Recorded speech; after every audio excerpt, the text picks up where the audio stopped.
Bloody Puri, come out. I want to eat you. ஓர் ஊரில் ஒரு பழைய வீடு. அந்த வீட்டில் எப்போதுமே ஒரே ஒரு விஷயம் பற்றி மக்கள் பேசிக்கொண்டும் பயந்தும் இருந்தார்கள். அது பிளடி பூரி பற்றி. ஒரு காலத்தில் அந்த வீட்டில் ஒரு பெண்மணி இருந்தார். அவருக்கு பூரி சாப்பிடவே ரொம்ப பிடிக்கும்.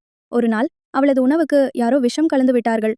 பூரி சாப்பிட்ட பின் ரத்தம் உதிர்ந்து அவள் இறந்து விட்டாள்.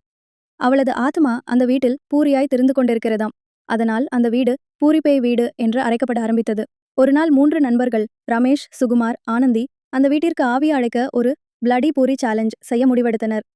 அவர்கள் பாட்டில் பேகல் விளையாட்டு மாதிரி இந்த விளையாட்டை ரீல்ஸ்ல பார்த்தார்கள். அந்த இரவு மூவரும் மின் கட்டணமில்லாத அந்த வீட்டு குளிர்ந்த ஹாலில் கண்ணாடியின் முன்னால் நின்றனர். ஒரு வெண் சாமான் பிளேட் வெறுமையாக.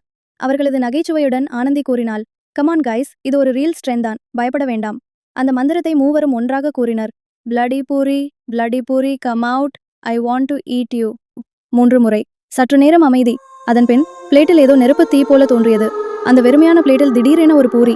ஆனால் அது சாதாரண பூரி இல்லை, ரத்தத்தில் நனைந்த பூரி. ஆச்சரியத்துடன் பார்க்கும் முன் அந்த பூரி மெதுவாக பிளேட்டில் சுழன்று ஒரு பெண்ணின் முகம் கண்ணாடியில் தெரிந்தது. அவளது கண்களில் உதிரும் ரத்தம், வாயிலிருந்து ரத்தம் பசியுடன் வெளியேறி வந்தது. அவள் சொன்னாள், நான் வந்துட்டேன், சாப்பிடலாமா? அந்த மூவரும் அலறி ஓட முயன்றனர். ஆனால் வெளியே போக முடியவில்லை. கதவுகள் அடைப்பட்டு விட்டன. ஒரு பின் மற்றொருவர் அந்த பூரியின் வாசனைக்கு மயங்கி முடிவில் அவர்கள் மூவரும் காணாமல் போனார்கள். யாராவது பசியால் பூரியை சாப்பிட முயன்றால் அவங்க பூரியாக மாறிடுவாங்க.